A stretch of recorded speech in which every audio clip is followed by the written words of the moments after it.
Salah satu fun fact-nya bahwa ini nih istilahnya penampilan perdananya dia sebagai seorang aktor. Debutnya ya? Iya, debutnya dia gitu.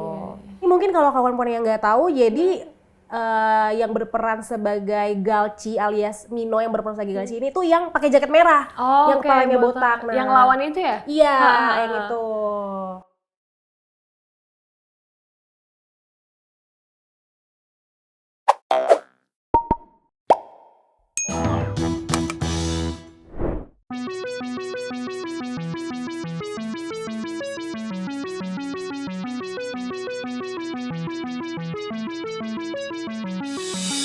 Kawan puan yang kangen nonton serial drama dengan latar waktu tahun 80-an seperti drama Korea Replay 1988 dijamin bakal suka banget sama film yang satu ini.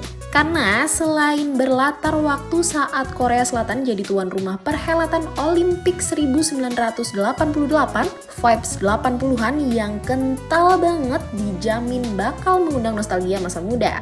Selamat datang di Sinepuan. Ini dia review film Seoul Vibe. Hai, selamat datang di konten Sinepuan. Buat kawan puan yang hobi nonton atau sekedar penasaran nih sama film atau series yang lagi happening, kalian udah ada di tempat yang tepat. Karena di Sinepuan kita bakalan bahas semua genre film dan series yang pasti kalian bakalan suka. Kawan puan, di episode kali ini kita bakal ngebahas film Korea yang masuk 10 besar Netflix movies di awal penayangannya. Gitu. Dan film Korea ini judulnya Seoul Vibe. Soul Vibe. Dari judulnya aja nih kayak udah vibe banget kan Kak. Apalagi pecinta K-pop ya. Iya, betul banget. Dan film ini tuh udah tayang sejak 26 Agustus 2022 di Netflix. Nah, film Korea Seoul Vibe ini dibintangi sama deretan artis-artis Korea ternama. Jadi ada Yoo Ah-in sebagai Park Dong-wook, Ong Seung-woo sebagai Joon-ki, lalu ada Lee Kyung-hyun sebagai Bok-nam, terus ada Go Kyung-pyo sebagai Woo-sam, terus ada Park Joo-hyun sebagai Park Yoon-hee. Jadi kawan puan, film Seoul Vibes ini berkisah tentang sekelompok pembalap dan mekanik yang terkenal dengan nama San Gedong Supreme, di mana mereka itu terlibat dalam misi penggelapan uang oleh para petinggi pemerintahan nih. Jadi dalam film ini ada rencana yang dibuat oleh seorang jaksa untuk mengelibatkan San Gedong Supreme. Dan ternyata si rencana itu nggak berjalan lancar. Jadi belum sempat mendapatkan imbalan yang dijanjikan dalam misi ini, mereka harus berjuang melindungi diri mereka sendiri dan kelompok ini dari ancaman para koruptor. Wow. Jadi ini kelompok anak muda yang berurusan sama koruptor. Koruptor sama petinggi-petinggi pemerintahan. Ngeri juga ya kayak. Yes. Nah, jadi dari trailer, poster, promonya film ini tuh ngomongin juga soal balapan. Iya. Jadi kalau misalnya belum tahu sinopsisnya, ketika ngelihat posternya tuh, aku ngiranya juga film balapan gitu. Kayak Fast and Furious atau Baby Driver. Tapi ini dari plotnya juga rada mirip sama film Baby Driver ya. Ngomongin soal balapan, tapi tuh film ini tuh balapannya cuma ada di opening sama di closingnya doang. Iya, padahal pembuka film ini tuh udah kelihatan banget balap-balapan yang seru gitu kan. Jadi apa ya, karakter-karakternya itu juga pebalap kan. Iya, betul. Orang-orang yang hobi sama balapan, sama mekanik, yang suka mesin. Baik itu ada mobil dan juga motor yang perempuan ya, keren banget itu dia. Tapi sayangnya di pengantaran uang itu nggak ada aksi balapan yang dimunculkan. Iya, jadi kurang seperti ekspektasi kita di awal menonton ya gitu. Kira ini bakal kayak full balapan gitu loh. Gitu. Nah, jadi seperti yang tadi kamu bilang, kalau film ini nih agak-agak mirip sama film kayak film Fast and Furious ya. Sayangnya adegan, menurut aku ya, adegan balapan di film ini tuh belum bisa lah ya menandingi film-film atau sekedar menyamai dari adegan-adegan balapan di film Fast and Furious. Karena kan kalau mau dibandingin, mereka emang udah dari sekian banyak seriesnya keren banget ya. Walaupun secara teknis film ini tuh belum bisa membandingi film Hollywood yang emang ngebahas soal balap-balapan, tapi menurut aku film ini tuh stylish banget Kak, karena bisa ngebawa estetiknya 80-an gitu, dengan keren banget. Dari mulai fashionnya. Aku suka banget sih fashionnya. Parah, aku juga suka banget. Kayak ini beneran era-era di tahun itu banget ya gitu. Dan kayak funky-funkynya, retro-retronya. terus tren anak muda. Iya, yang gaya-gaya fashion yang fashion dengan kalung-kalung yang besar, gede-gede gitu. Terus kayak jaket-jaket bomber gitu Iya, ya. Dan juga mereka kayak main mixtape kaset, Iya. main skate, itu menurut aku keren banget gitu. Banget kayak jadi flashback ya Iya. buat anak kawan puan mungkin yang dari era-era 80-90-an tuh nih relate nih. Dan juga ini juga mengingatkan kawan puan mungkin yang nonton drakor Replay 1988. Iya, karena memang ini filmnya itu berlatar waktu yang sama ya. Dan juga Kak, ini tuh bikin setting kota Seoul di saat tahun segitu tuh dapet banget. Dapet banget, benar. Jadi nggak kelihatan kayak Seoul di 2020-an ini lah. Tahun 2000-an lah ya. Iya. Memang benar-benar mereka ngegambarin banget ketika era-era di tahun 80-an itu. Gitu. Jadi kayak dapat banget dari production desainnya, artistiknya tuh keren banget sih, stylish banget ini film. Iya, aku setuju banget sih sama poin itu. Tapi sayangnya menurutku ya, karena terlalu fokus sih kali ya untuk membangun kembali era tahun 80-an itu dengan fashionnya, dengan suasana perkotaannya. Tapi menurutku dari film ini tuh nggak melakukan hal yang sama untuk ngebangun plot cerita dan juga penokohan yang sama kuatnya gitu. Film ini jadinya ya cuman film yang stylish tadi itu. Iya. Secara penceritaan dan karakternya tuh kurang deep lah Kak. Nah, salah satu yang minus juga ini tuh detail latar belakang dan motivasi dari setiap karakternya. Iya.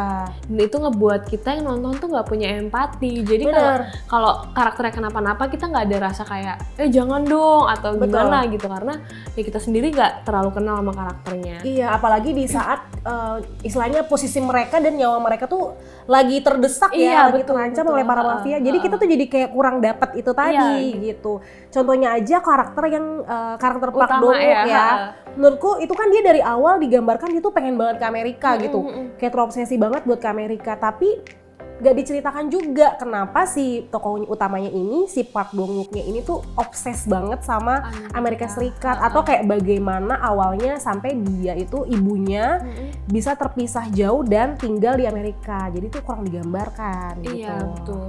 Dan juga yang kurang menurut aku tuh persahabatannya para karakter. Jadi kita tuh nggak tahu mereka tuh kenal di mana, tiba-tiba udah kayak hidup bareng. Itu kurang kuat, jadinya kita nggak terlalu simpati sama persahabatan mereka. Chemistry persahabatannya tuh kurang apa ya? Kurang diangkat ya. Kurang diangkat. Jadi dengan durasi film yang 2,5 jam ya. Iya, lama ya ini buat film Korea. Iya, lumayan sih, lumayan terasa terlalu lama untuk plot cerita seperti ini yang dihadirkan di film ini. Tapi memang sih dari sisi visual itu menarik banget. Dan dari soundtracknya. Iya, itu setuju. kayak aduh enak banget, keren kita banget. jadi enjoy juga ya nontonnya. Oke, sekarang kita mau masuk ke fun fact film Soul Vibes ini. Yang pertama dan mencuri perhatian aku itu adalah Mino. Aku nih ngikutin juga ya boyband Winner dan aku tahu Mino gitu. Jadi begitu aku tahu kalau Mino berakting di film ini terus kayak wah ini keren banget nih, penasaran. Pengen tahu gimana seorang Mino yang kita tahu dia adalah anggota boyband, di sini dia berperan sebagai Galchi. Jadi kayak ini nih salah satu fun fact-nya bahwa ini nih istilahnya penampilan perdananya dia sebagai seorang aktor. Debutnya ya? Iya, debutnya dia gitu. Ini mungkin kalau kawan-kawan yang nggak tahu, jadi yang berperan sebagai Galchi alias Mino yang berperan sebagai Galchi ini tuh yang pakai jaket merah, yang kepalanya botak. Nah, yang lawannya itu ya? Iya, yang itu. Selain Mino nih ya Kak, yang member boyband nih ada juga nih pemeran karakter Joonki yaitu Ong Seung-woo, itu juga seorang member dari boyband 101. Dari 101. Oke. Si Joonki-nya itu yang diperankan oleh member 101 Ong Seung-woo ini itu yang jadi sahabatnya si karakter utama. Yang mukanya gemes banget, yang polos-polos gimana yang gitu. sama Park Dong Wook tadi ya. Nah, selain itu fun fact yang ketiga adalah si Go Kyung Pyo yang berperan sebagai Usam. Terus ada juga Kim Sung Kyun, di sini dia berperan sebagai Direktur Lee. Nah, kalau kawan-kawan yang nonton Replay 1988, nah mereka berdua ini juga adalah pemain di drakor itu. Jadi kalau misalnya kawan-kawan lihat kok kayaknya nggak asing ya gitu, ternyata mereka berdua ini adalah juga bermain di drakor Replay 1988. Jadi antara Replay 1988 dan Soul Vibes yang juga berada di latar waktu yang sama, yaitu saat Korea Selatan menjadi tuan rumah Olimpiade 1988. Oke, jadi itu juga jadi latar cerita dari kedua tayangan ini ya. Mungkin saat itu memang Korea Selatan lagi disorot banget ketika menjadi betul. tuan rumah dari Olimpiade ini. Jadi di dua drakor ini latar belakang waktunya sama gitu. Oke, setelah menonton film ini dan juga setelah review dari film Soul Vibes ini, Langit mau kasih skor berapa? Kalau aku mau kasih skor 7 nih Kak. Oke. Karena menurut aku ini ceritanya kurang ngena. Jadi tuh setelah nonton filmnya kayak ya udah gitu.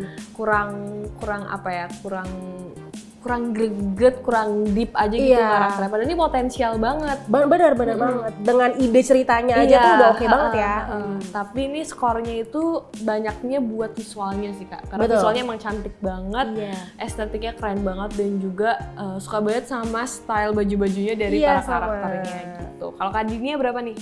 Aku juga gak jauh beda dari Langit, aku mungkin ngasih 7,5 ya. Karena itu tadi aku suka dengan setting waktunya. Mungkin Oke. karena kawan puan juga yang suka Reply 1988 dengan suka film dengan dengan latar waktu jadul. Nah, aku tuh suka gitu. oke. Jadi aku suka di situ karena latar waktunya tuh seru. Kita jadi yang usia-usianya di umur-umur segitu tuh relate juga gitu kan. Dan juga yang tadi kayak Langit sebutkan, aku enjoy banget dengan setting tempatnya, terus kayak fashionnya mereka itu keren banget sih. Kawan Puan, segitu dulu buat Sinepuan episode kali ini. Jangan lupa di like, subscribe, dan juga komen nih. Kita harus bahas series atau film apa next-nya. Sampai jumpa di episode berikutnya. Bye-bye.